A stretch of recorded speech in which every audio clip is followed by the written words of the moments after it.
전능하신 하나님 말씀 낭송.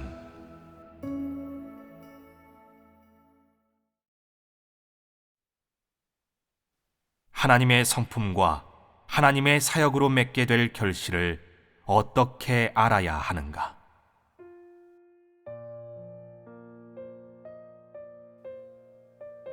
사람의 운명은 하나님에 대한 사람의 태도에 따라 결정된다. 하나님은 살아있는 하나님이다. 어떤 일에 부딪히면 사람들은 각기 다른 행실을 보인다. 하나님은 사람의 각기 다른 행실에 따라 다른 태도를 취하는데, 이는 그가 목석도 아니고 공기도 아니기 때문이다. 사람은 하나님의 태도를 알아야 할 필요가 있다. 사람은 마땅히 하나님의 태도를 알아가면서 조금씩 하나님의 성품을 알고 하나님의 마음을 이해하는 법을 배워야 한다. 조금씩 하나님의 마음을 이해하다 보면 하나님을 경외하며 악에서 떠나는 것이 아주 어려운 일이라고 느껴지지 않을 것이다. 그리고 하나님을 이해하게 되면 하나님을 쉽게 규정하지도 않을 것이다.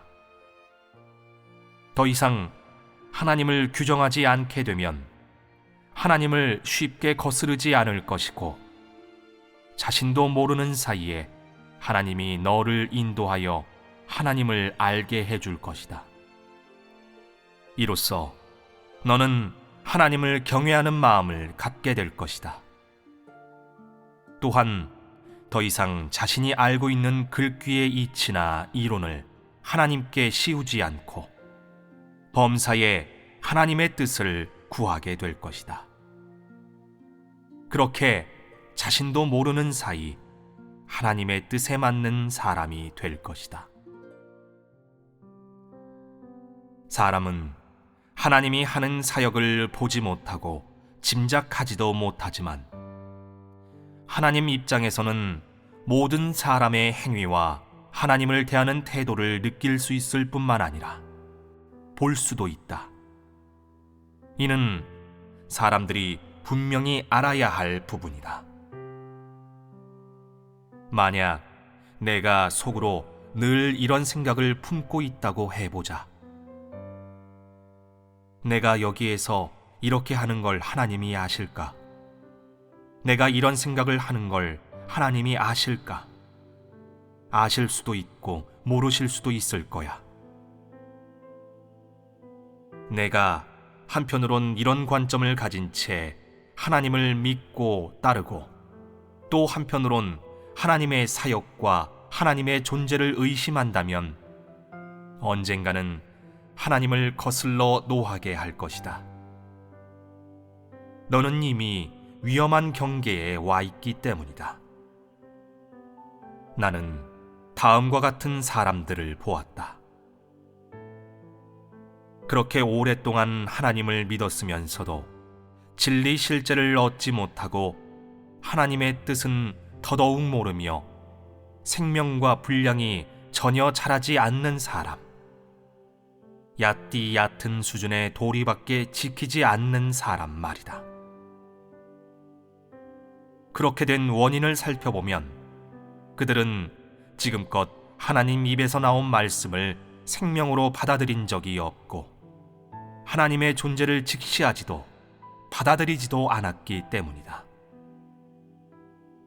하나님이 이런 사람을 보면 기뻐하겠느냐? 마음의 위로가 되겠느냐? 그래서 하나님을 믿는 방식이 사람의 운명을 결정한다는 것이다. 사람이 어떻게 추구하고 하나님을 대하는지, 사람의 태도가 가장 중요하다. 하나님을 공기처럼 여겨 뒷전에 밀어두지 말고, 내가 믿는 하나님은 살아있고 확실히 존재하는 하나님임을 항상 염두에 두어야 한다. 그는 셋째 하늘에서 할 일 없이 가만히 있는 것이 아니다. 그는 시시각각 사람들의 마음과 모든 언행을 감찰하고 있으며 너의 행실과 하나님을 대하는 태도를 감찰하고 있다. 너 자신을 하나님께 맡기기 원하든 원치 않든 너의 모든 행위와 마음과 생각은 다 하나님 앞에 놓여 있고 하나님의 감찰을 받고 있다. 너의 일거수일투족으로 인해, 너의 태도로 인해 하나님은 끊임없이 너에 대한 견해를 바꾸고 있고 너에 대한 태도를 바꾸고 있다. 그러나 나는 일부 사람들에게 충고하고자 한다. 자신을 하나님의 손안의 귀염둥이라고 생각하지 말아라. 하나님이 너를 매우 총애하고 하나님에겐 내가 없으면 안 된다고 착각하지 말고 너에 대한 하나님의 태도가 고정불변이라고 착각하지도 말아라. 꿈꾸지 마라. 하나님은 모든 사람을 공의롭게 대한다. 그는 아주 신중하고 엄숙하게 정복사역과 구원사역을 행한다. 이것이 그의 경영이다. 그는 모든 사람을 엄격하고 진지한 태도로 대한다. 사람을 애완동물처럼 어르고 달래지 않는다. 사람에 대한 하나님의 사랑은 총애나 지나친 애정이 아니다. 사람에 대한 긍휼과 관용은 제멋대로 하도록 내버려두는 방임이 아니다. 반대로 사람에 대한 하나님의 사랑은 아끼고 가엾게 여기며 생명을 존중하는 것이다. 사람에 대한 긍휼과 관용에는 그의 기대가 깃들어 있으며 그의 긍휼과 관용은 인류가 생존할 수 있는 미천이다. 하나님은 살아있는 분이고 실제로 존재하는 분이다. 사람에 대한 그의 태도에는 원칙이 있다. 그 원칙은 바뀔 수 있는 것이지 절대로 규례가 아니다. 인류에 대한 그의 마음은 시간과 환경에 따라 사람들의 태도에 따라 점차 바뀌고 달라진다. 그러므로 하나님의 본질은 변함이 없지만 하나님의 성품은 시간과 상황에 따라 다르게 나타날 수 있다는 사실을 확실하고 분명하게 알아야 한다.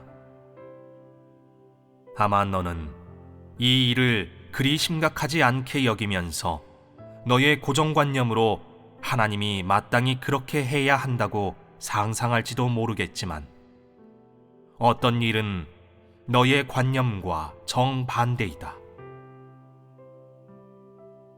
내가 자신의 관념으로 하나님을 가늠하는 순간 너는 이미 하나님을 거슬러 노하게 한 것이다. 왜냐하면 하나님은 절대로 내 상상대로 행하지 않을 것이고 절대로 너의 말처럼 이 일을 대하지도 않을 것이기 때문이다. 그래서 나는 너에게 내 주변에서 일어나는 모든 일을 신중하게 대하라고 일깨워 주고자 한다. 또한 범사에 하나님의 도를 행하는 것, 곧 하나님을 경외하며 악에서 떠나는 원칙에 따라 실천하는 법을 배우라고 일깨워 주고자 한다. 하나님의 뜻과 하나님의 태도에 관한 일을 대함에 있어서는 반드시 올바라야 하고 분별 있는 사람들과 교제하며 성실히 구해야 한다. 내가 믿는 하나님을 장난감처럼 여겨 함부로 판단하거나 결론을 내리거나 오만불손한 태도로 대해서는 안 된다. 하나님이 너를 구원하고 너의 결말을 정하는 과정에서 너에게 긍휼과 관용을 베풀든 심판과 형벌을 주든 결론적으로 너를 대하는 그의 태도는 고정불변한 것이 아니다. 그것은 하나님에 대한 너희의 태도와 인식에 달려 있다. 내가 하나님의 어떤 면에 대해 알고 있다고 해서 그걸 가지고 영원히 하나님을 규정해서는 안 된다. 죽은 하나님을 믿지 말고 살아있는 하나님을 믿어야 한다. 기억했겠지? 내가 한 말들은 사실이자 너희에게 필요한 것이지만 지금 너희의 내적 상태와 분량을 감안해 나는 더 높은 요구로 너희의 적극성을 꺾고 싶지 않다. 그런 식으로 너희 마음을 처량하게 만들거나 하나님에 대해 큰 실망을 느끼게 하고 싶지 않다. 반대로 나는 너희가 하나님을 사랑하는 마음과 하나님을 존중하는 태도로 앞을 향해 나아가기 바란다. 하나님을 믿는 일을 흐리멍덩하게 대하지 말고 가장 큰 일로 여겨 마음속에 담아두고 실제와 연결짓고 실생활과 연결짓기를 바란다. 입에만 달고 있지 말아라. 왜냐하면 이 일은 목숨과 결부된 일이고 너의 운명을 결정하는 일이기 때문이다. 이 일을 우스갯소리나 아이들 장난으로 여기지 마라. 오늘 너희와 나눈 말을 통해 너희가 뭐라도 깨닫고 얻은 것이 있는지 모르겠구나. 내가 한 말에 대해 또 궁금한 것이 있느냐? 이런 주제는 다소 새롭기도 하고 너희의 관점이나 너희가 평소 추구하고 중시하던 것과는 좀 거리가 있다. 하지만 어느 정도 교제하고 나면 내가 한 말들에 대해 너희에게 공통의 인식이 생길 거라고 생각한다. 이런 주제들은 아주 새롭고 너희가 전혀 생각해보지 못한 것이다. 이런 말들이 너희에게 부담이 되지 않기를 바란다. 내가 오늘 이런 말을 하는 목적은 너희에게 겁을 주거나 이런 방식으로 너희를 책망하려는 게 아니라 진실을 알게 하려는 것이다. 어쨌든 하나님과 사람 사이에는 거리가 있기 때문에 사람은 하나님을 믿으면서도 하나님을 전혀 알지 못하고 하나님의 태도도 알지 못한다. 그뿐 아니라 사람은 하나님의 태도에 대해 그렇게 열성적으로 관심을 갖지도 않는다. 무턱대고 믿다 보니 하나님을 알고 하나님을 이해하는 데에 있어 흐리멍덩하다. 그래서 나는 다음과 같은 내용에 대해 분명하게 이야기해 너희가 알게 해야 할 필요성을 느꼈다. 즉, 너희가 믿고 있는 하나님이 어떤 하나님인지, 그가 마음속으로 생각하고 있는 것은 무엇인지, 각 부류의 사람에 대한 그의 태도는 어떤지, 너희가 이렇게 행동하는 것이 그의 요구와 얼마나 거리가 먼 것인지, 그가 요구한 기준과 얼마나 차이가 나는지에 대해 말이다.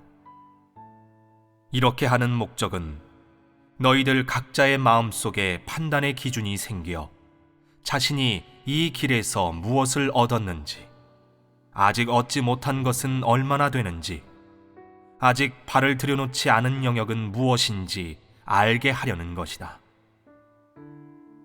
평소 너희가 교제할 땐 일부 사람들이 늘 말해오던 주제만 다루다 보니 교제의 범위가 매우 좁고 내용도 너무 얕다. 그래서 하나님의 뜻이나 하나님이 사람에게 요구하는 범위 기준과 거리가 멀고 차이도 난다. 계속 이대로 나간다면 하나님의 도에서 점점 멀어질 것이다. 너희는 하나님의 기존 말씀을 그저 숭상할 대상으로 삼고 의식과 규례로만 삼게 될 뿐이다. 그게 다이다. 사실 너희의 마음속에는 하나님의 자리가 전혀 없고, 또 하나님은 지금까지 너희 마음을 얻은 적도 없다. 어떤 사람들은 하나님을 알아가는 일이 매우 어렵다고 여긴다. 그것도 솔직한 말이다. 확실히 좀 어렵다. 본분을 이행할 때 사람에게 외적인 일을 하라고 하거나 열심히 일하라고 하면 하나님을 믿는 일이 아주 쉽다고 여길 것이다. 이는 다 인류의 능력 범위 안에 있는 일들이기 때문이다. 하지만 하나님의 뜻이나 사람에 대한 하나님의 태도와 관련된 영역은 사람에게 있어 분명 어려움이 있다. 사람이 진리를 깨닫고 실제에 진입하는 일과 관련 있기 때문이다. 어려움이 있는 것은 당연하다. 하지만 내가 첫걸음을 떼고 진입하기 시작하면 어려움은 점차 줄어들 것이다. 하나님을 하나님으로 대하는 것이야말로 하나님을 경외하는 시작이다. 방금 누가 저희는 하나님에 대해 욥보다 더 많이 알고 있는데 왜 하나님을 경외하지 않을까요? 라는 문제를 제기했다. 이에 대해선 전에도 살짝 언급한 적이 있다. 그렇지? 사실 우리는 이 문제의 본질에 대해서도 얘기했었다. 당시 욥은 하나님을 알지 못했지만 하나님을 하나님으로 대했고 하나님을 천지 만물의 주재자로 여겼다. 그는 하나님을 원수로 여기지 않았고 창조주로 여겨 경배했다. 그런데 지금의 사람은 왜 하나님을 이렇게도 대적할까? 왜 하나님을 경외하지 못할까? 첫 번째 원인은 지금의 사람은 사탄에 의해 심히 폐괴되었고 사탄의 본성이 깊이 뿌리박혀 하나님의 원수가 되었기 때문이다. 그래서 사람은 하나님을 믿고 하나님을 인정하면서도 하나님을 대적하고 하나님과 맞서는 것이다. 이것은 사람의 본성으로 결정된 것이다. 두 번째 원인은 사람이 하나님을 믿고는 있지만 하나님을 전혀 하나님으로 대하지 않고 사람의 대립상대로 여기고 사람의 원수로 여기면서 하나님과 맞서 싸우고 있기 때문이다.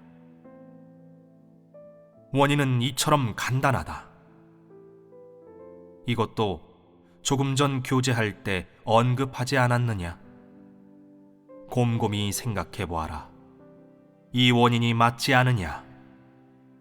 설령 내가 하나님에 대해 인식이 좀 있을지라도 너의 인식은 어떤 것이냐? 모두들 이야기하고 있는 것 아니냐?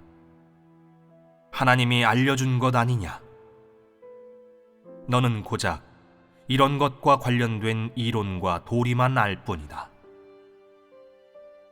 하나님의 진실한 일면에 대해 깨달은 것이 있느냐? 주관적인 인식을 갖고 있느냐? 실제적인 인식과 체험이 있느냐? 하나님이 알려주지 않는다면 알 수 있겠느냐? 이론을 알았다고 해서 진실한 인식을 갖추고 있음을 뜻하는 건 아니다. 결론적으로 내가 어떻게 알게 되었든 얼마나 알고 있든 하나님을 진실하게 알기 전까진 하나님은 너희의 원수인 것이다. 또한 내가 하나님을 하나님으로 대하기 전까진 하나님은 여전히 너와 대립되는 지점에 서 있게 되는 것이다. 그것은 내가 사탄의 화신이기 때문이다. 내가 그리스도와 함께 할 때 너는 아마 하루 3끼 시중들며 차를 대접하고 물을 떠다들이며 그의 생활을 돌볼 것이다. 그리스도를 하나님으로 대하는 것 같기도 할 것이다.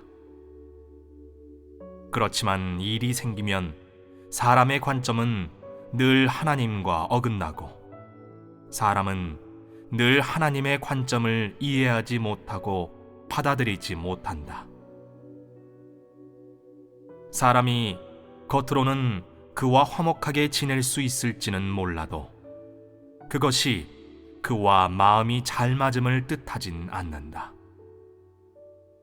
일단 일이 생기면 사람은 거역하는 본색을 드러낸다. 그것은 사람이 하나님과 대치된다는 것을 증명한다. 이렇게 대치되는 것은 하나님이 사람과 대립하는 것도, 하나님이 사람을 적대시하는 것도, 하나님이 사람을 자신과 대립되는 지점에 놓고 대하는 것도 아니다. 사람의 주관적인 의지와 잠재의식 속에 하나님과 대립되는 이런 본질이 존재하고 있는 것이다. 사람은 하나님에게서 온 모든 것을 연구 대상으로 삼기에 하나님에게서 온 것을 대하거나 하나님과 관련된 것을 대할 때 가장 먼저 보이는 반응은 추측과 의심이다.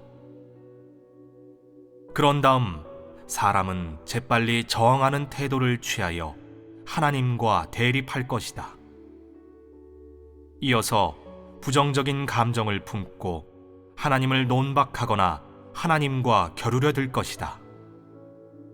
심지어 이런 하나님을 따를 가치가 있는지 의심하기까지 할 것이다.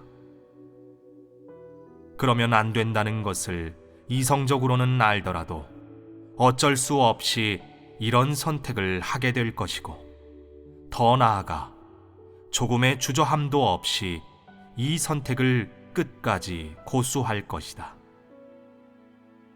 가령 하나님에 관한 어떤 유언비어나 비방을 들었을 때 사람의 첫 번째 반응은 무엇일까? 그 유언비어가 사실인지 거짓인지 존재하는지 아닌지 모르니 조용히 지켜봐야지라는 반응을 보일 것이다. 그런 다음 이 일이 정말 있었는지 없었는지 확인할 길이 없네, 이 유언비어는 진짜일까라고 생각해 본다. 물론 겉으로는 아무런 태도도 취하지 않지만 속으로는 이미 의심하기 시작했고 하나님을 부인하기 시작한 것이다. 이런 태도와 관점은 어떤 본질을 지니고 있느냐? 배반이 아니냐? 이 일이 닥치기 전까진 그 사람의 관점이 보이지 않으니 그는 하나님과 대립하지 않고 하나님을 원수로 여기지 않는 사람인 것 같다. 하지만 막상 일이 닥치면 그 사람은 즉시 사탄의 편에 서서 하나님과 대립한다. 이 사실은 무엇을 말해주느냐? 사람은 하나님에게 대립적이라는 것을 말해준다. 하나님이 사람을 원수로 여기는 것이 아니라 사람의 본질 자체가 하나님을 적대시하는 것이다. 사람이 하나님을 따른 시간이 얼마나 오래되었든, 지불한 대가가 얼마나 되었든, 하나님을 어떻게 찬양하든, 하나님을 대적하지 않기 위해 자신을 어떻게 억제하든, 심지어 하나님을 사랑할 것을 스스로에게 요구할지라도 사람은 하나님을 하나님으로 대하지 못한다. 이것은 사람의 본질로 결정되는 것이 아니냐? 내가 그를 하나님으로 대하고 정말 하나님으로 여긴다면 그에 대한 의심이 생길 수 있겠느냐? 마음속에 그에 대한 의문이 있을 수 있겠느냐? 그럴 수 없겠지. 이 세상의 풍조가 이렇게 사악하고 이 인류가 이렇게 사악한데 너는 왜 그들에 대해서는 관념을 가지지 않는 것이냐? 너 스스로가 그렇게 나쁜데 왜 관념을 가지지 않느냐? 몇 마디 유언비어나 비방으로 하나님에 대해 그렇게 큰 관념과 그렇게 많은 생각을 갖는데 너희의 분량이 얼마나 작은지 알 수 있다. 목이나 역겨운 파리 몇 마리가 앵앵거렸을 뿐인데 미혹되었단 말이냐? 그런 사람은 어떤 사람이냐? 하나님은 그런 사람을 어떻게 생각하는지 알고 있느냐? 사실 그런 사람들에 대한 하나님의 태도는 아주 분명하다. 하나님은 이런 사람들을 차갑게 무시해버린다. 아예 상대하지 않는다. 이 무지한 자들을 진지하게 대하지 않는다. 왜 그럴까? 그는 그를 필사적으로 적대하려고 하고 그의 마음에 합하는 길을 찾으려고 하지 않는 사람들을 얻을 생각이 전혀 없기 때문이다. 내가 이런 말을 해서 또 일부에게 상처를 주었는지도 모르겠다. 그렇다면 너희는 내가 계속 이렇게 너희에게 상처 주는 것을 원하느냐? 원하든 원하지 않든 어쨌든 내 말은 사실이다. 내가 계속 이렇게 너희에게 상처를 주고 늘 너희의 흉터를 들춰내면 너희 마음속에 있는 위대한 하나님의 이미지에 영향을 주지 않겠느냐? 아닙니다. 나도 그렇게 생각한다. 애초에 너희 마음속에는 하나님이 없기 때문이다. 너희가 마음속으로 애써 지키고 보호하는 위대한 하나님은 하나님이 아니라 사람이 상상해낸 것으로 전혀 존재하지 않는다. 그러니 내가 이 수수께끼에 대한 답을 밝히는 편이 좋겠다. 그러면 진상이 환히 드러나지 않겠느냐? 참 하나님은 사람이 상상해낼 수 있는 분이 아니니 너희 모두 현실을 직시하기 바란다. 그래야 너희가 하나님을 알아가는 데에 유익하다. 하나님께 인정받지 못하는 부류의 사람. 어떤 사람들의 믿음은 하나님께 전혀 인정받지 못한다. 다시 말해, 하나님은 그 사람들을 하나님을 따르는 자들로 인정하지 않는다. 하나님은 그들의 믿음을 인정하지 않기 때문이다. 그들이 하나님을 따른 시간이 얼마나 되었든 그들의 생각과 관점은 바뀐 적이 없다. 그들은 이방인들과 마찬가지로 이방인의 처세 원칙과 방식을 지키고 있고 이방인과 같은 생존 법칙과 신념을 지키고 있다. 그들은 하나님의 말씀을 생명으로 받아들인 적이 없고 하나님의 말씀이 진리라는 사실을 믿은 적이 없으며 하나님의 구원을 받아들이려고 한 적도 없고 하나님이 자신의 하나님이라고 인정하지도 않는다.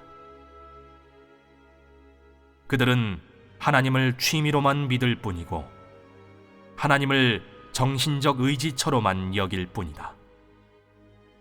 그래서 그들은 하나님의 성품과 본질은 알 가치가 없다고 여긴다.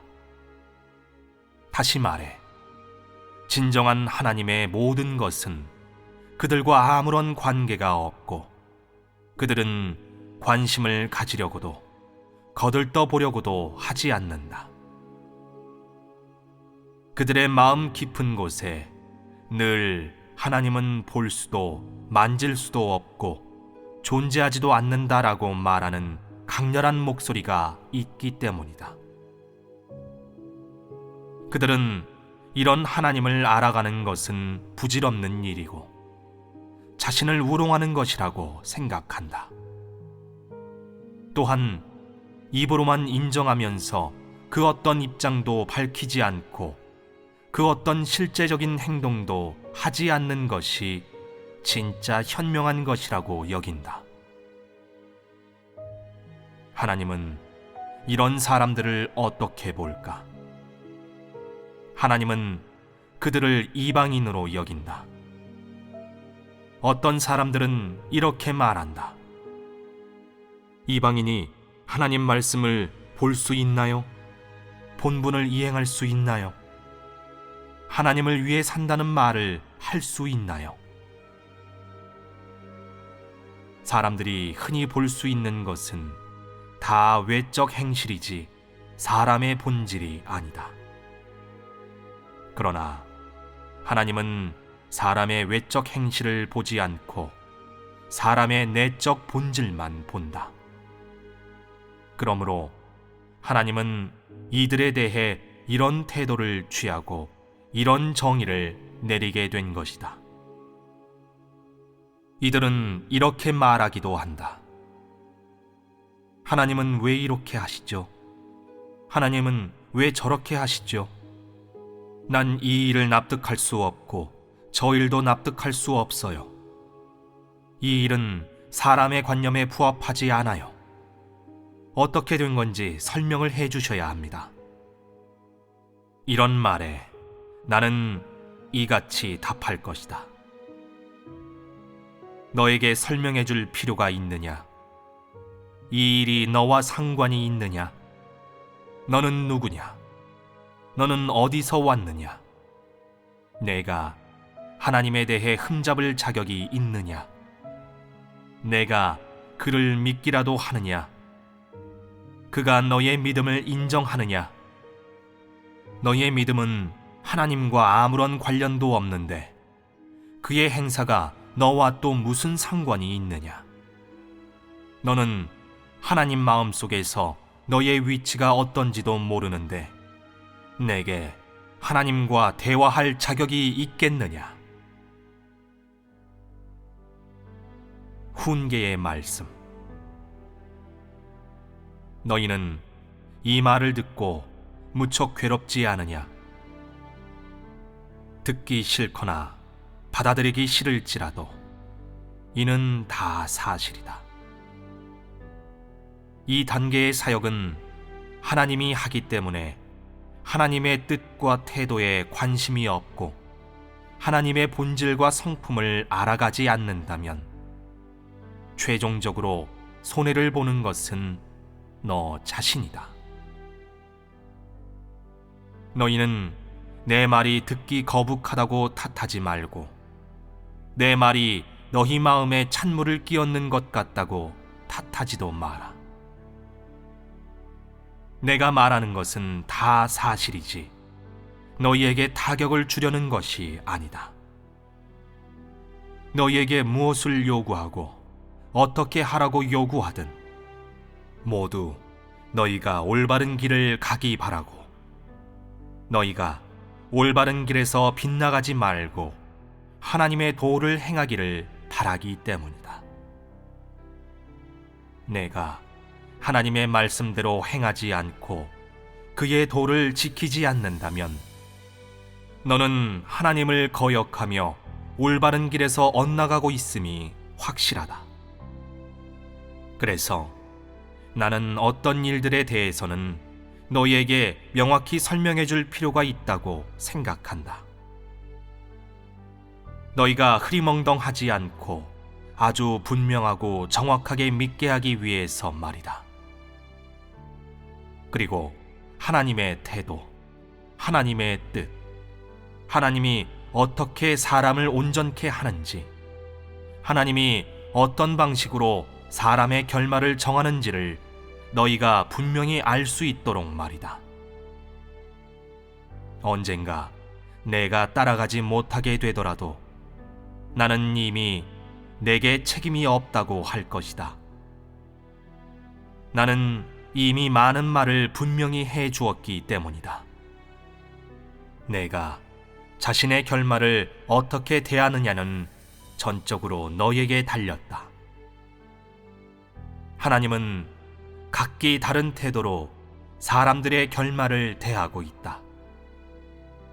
그에게는 자신만의 가는 방식이 있고 자신만의 요구 기준이 있다. 그 가늠 기준은 누구에게나 공평하다. 이는 의심할 여지가 없다. 그런 이유로 어떤 이들의 걱정은 불필요한 것이다.